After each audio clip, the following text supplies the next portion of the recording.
bunga mawar, bunga seroja, tumbuhlah ia di depan pintu. Silakan terima salam dari saya. Assalamualaikum warahmatullahi wabarakatuh. Alhamdulillahirabbil alamin. Wassalatu wassalamu ala asyrofil anbiya'i wal mursalin wa ala alihi washabihi ajmain. Amma ba'du. Pertama-tama marilah kita panjatkan puji dan syukur atas kehadiran Allah SWT, karena atas berkat dan amanah kita masih bisa berkumpul di kelas online kali ini. Dan tidak lupa saya ucapkan terima kasih kepada Ibu Maya Yusnita, SE MSI, selaku dosen pengampu mata kuliah studi kelayakan bisnis. Jadi video kali ini dibuat untuk memenuhi tugas studi kelayakan bisnis. Langsung perkenalkan kelompok kami.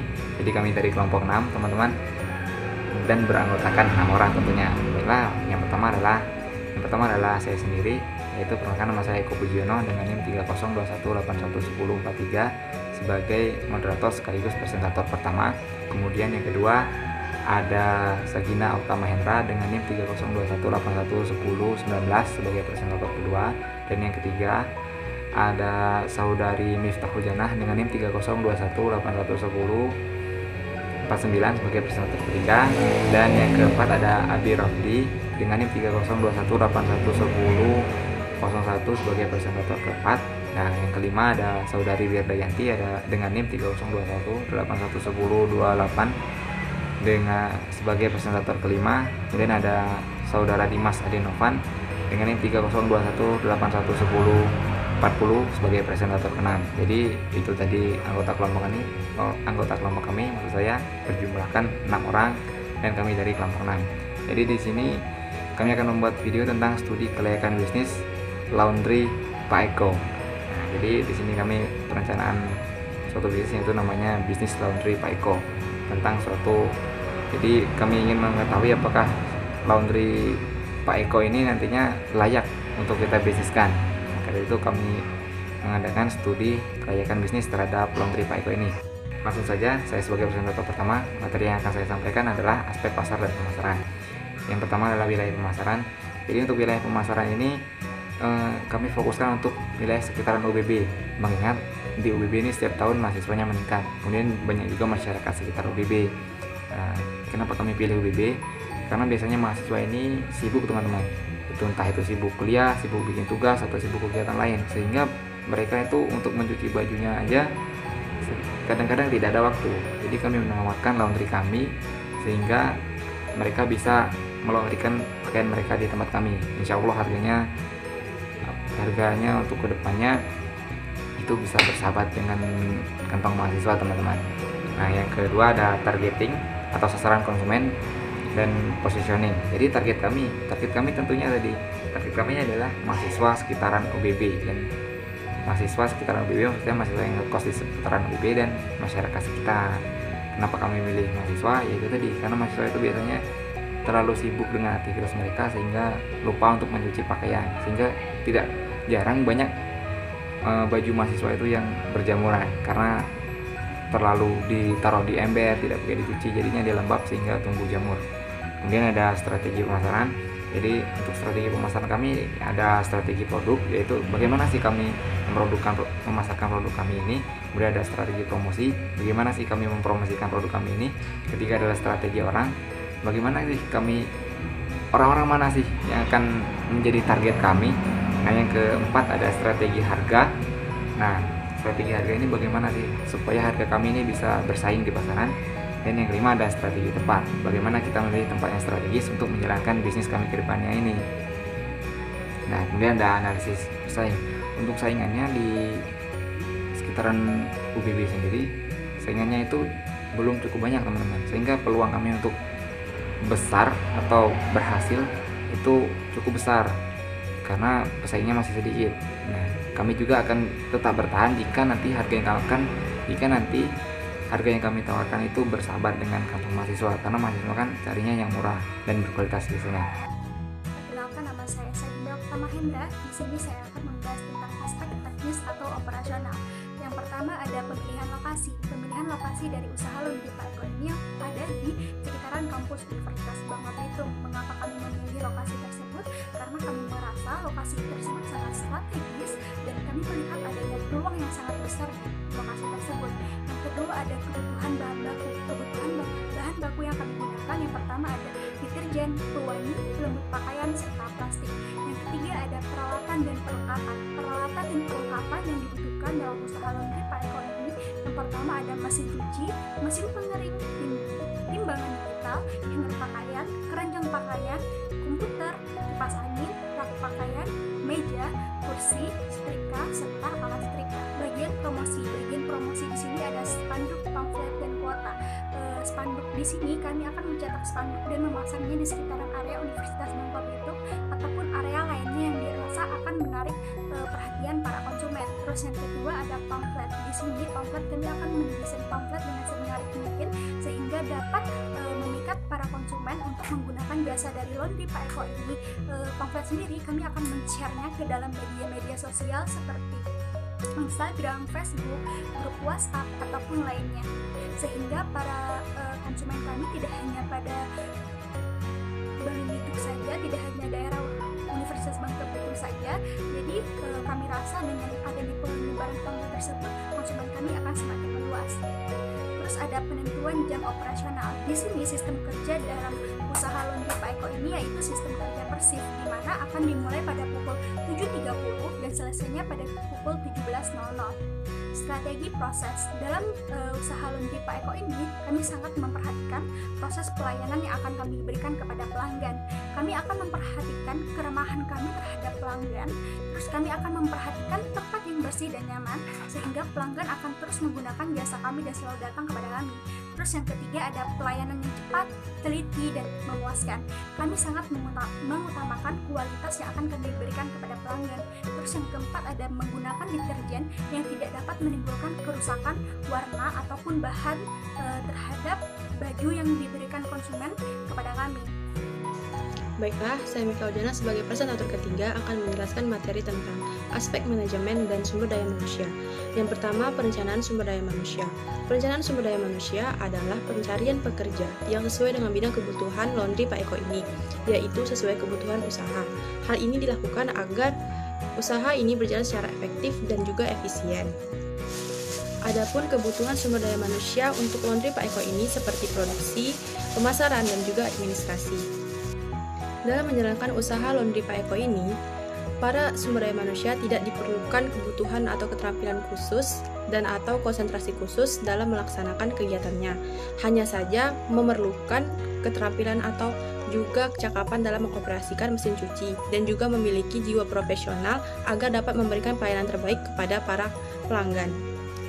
Dan mengenai pengalokasian gaji untuk karyawan yaitu senilai 800.000 yang jumlah ini akan meningkat seiring dengan perkembangan dari usaha laundry Pak Eko ini. Kemudian materi selanjutnya yaitu aspek ekonomi, sosial, dan politik. Yang pertama itu aspek ekonomi. Seperti yang kita ketahui, apabila suatu ekonomi di suatu daerah meningkat, otomatis akan memberikan dampak positif bagi usaha yang ada. Hal tersebut juga berlaku pada usaha laundry Pak Eko ini. Dengan tingkat pendapatan yang di atas rata-rata, kami memanfaatkan peluang bisnis di mana para ibu-ibu yang tidak sempat melakukan pencucian baju dan juga sepatunya agar bisa melakukan laundry kepada usaha ini. Yang kedua itu aspek sosial. Di era serba cepat sekarang ini, manusia menuntut agar semua hal yang mereka lakukan secara cepat dan praktis sehingga dapat mengefektifkan waktu mereka dalam melakukan kegiatan. Kami datang dengan memanfaatkan perubahan sosial yang terjadi di masyarakat dengan usaha yang ingin kami dirikan yaitu usaha laundry Pak Eko, di mana dengan harga yang terjangkau kami tetap dapat memberikan kualitas pelayanan yang memuaskan. Yang ketiga yaitu aspek hukum. Adanya rumor, isu, dan spekulasi tentang keadaan kondisi politik di suatu daerah dalam pemerintahan akan mempengaruhi permintaan dan juga penawaran baik itu barang maupun jasa.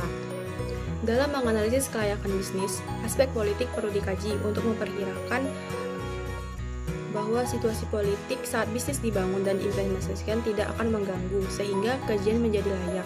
Situasi politik dapat diketahui melalui berita-berita dan juga media massa. Jika keadaan politik di suatu negara dalam keadaan stabil, maka usaha besar maupun usaha kecil akan berjalan dengan baik. Jika dikaitkan dengan usaha laundry Pak Eko ini, keadaan politik Indonesia sedang mengalami kestabilan. Untuk itu, maka dapat dikatakan bahwa usaha ini dapat berjalan dengan baik. Baik, terima kasih moderator atas kesempatan berbicaranya. Di sini saya akan melanjutkan presentasi dari sebelumnya. Saya akan menjelaskan tentang aspek lingkungan hidup.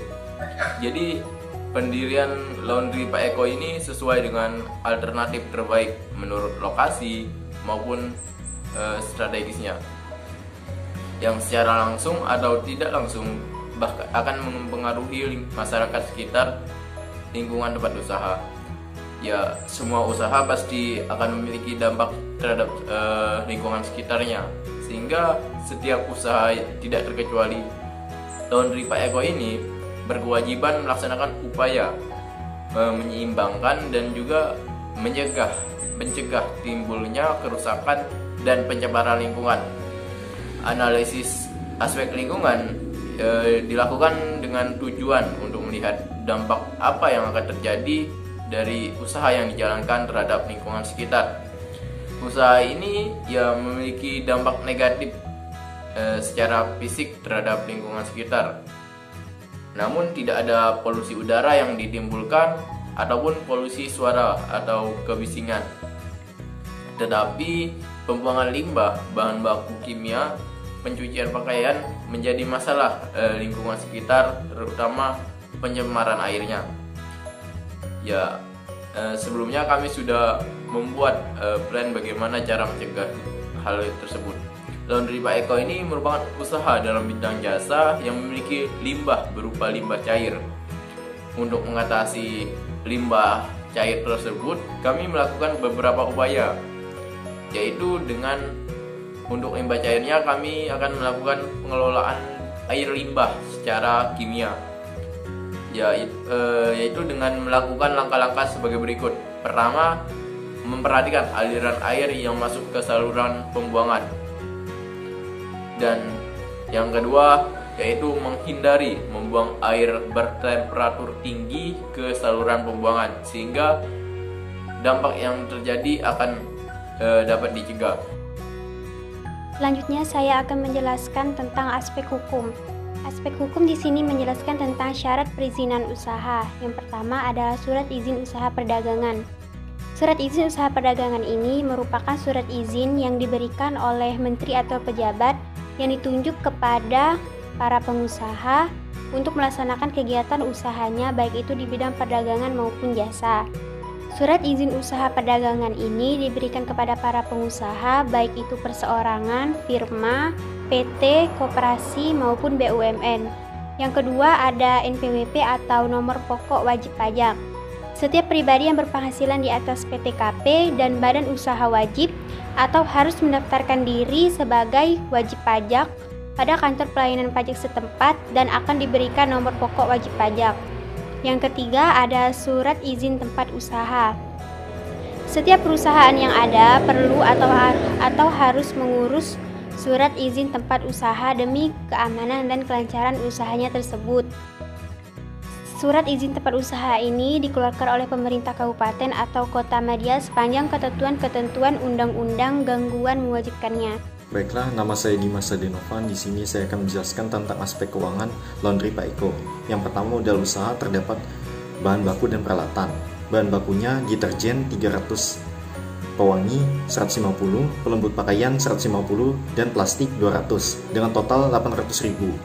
Peralatan mesin cuci 2 juta, komputer 4.400.000, kipas angin 300, rak pakaian 350, meja 350, kursi 150, mesin pengering 2 juta, timbangan digital 150, hanger pakaian 100, keranjang pakaian 250, setrika 150, alas setrika 100 dengan total 10.300.000.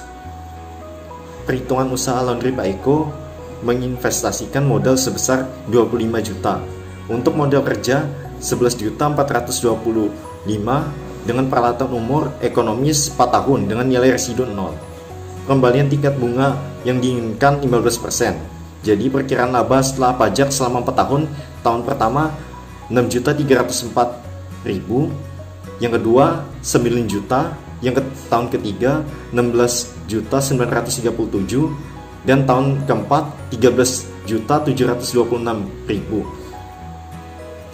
Penyusutan yang dilakukan investasi dikurang modal kerja dibagi umur ekonomis. Jadi 25 juta dikurang 11.425 dibagi 4 tahun.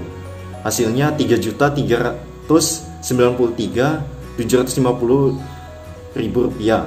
Teknik perhitungan yang pertama, table cash flow, payback period, net present value, dan profitability index.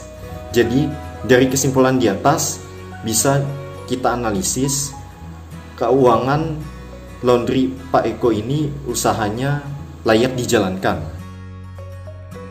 Baiklah, terima kasih kepada Ibu Maya Yusnita SE MSI dan teman-teman semua yang saya cintai dan saya banggakan yang telah menonton video kami. Semoga video kami bisa bermanfaat tentunya. Nah, kalau ada yang ingin ditanyakan, mari kita diskusikan bersama karena di sini kami juga masih belajar teman-teman. Jadi kalau ada yang belum ngerti, mari ditanyakan dan kita diskusikan bersama-sama. Karena tadi diawali dengan pantun, maka ada baiknya ditutup dengan pantun pula. Jalan-jalan ke Pulau Kelapan, tidaklah lupa membawa batu. Kalau ada salah kata mohon maafkan. Wassalamualaikum warahmatullahi wabarakatuh. Sekian dari kelompok kami, terima kasih. Kalian semua keren teman-teman.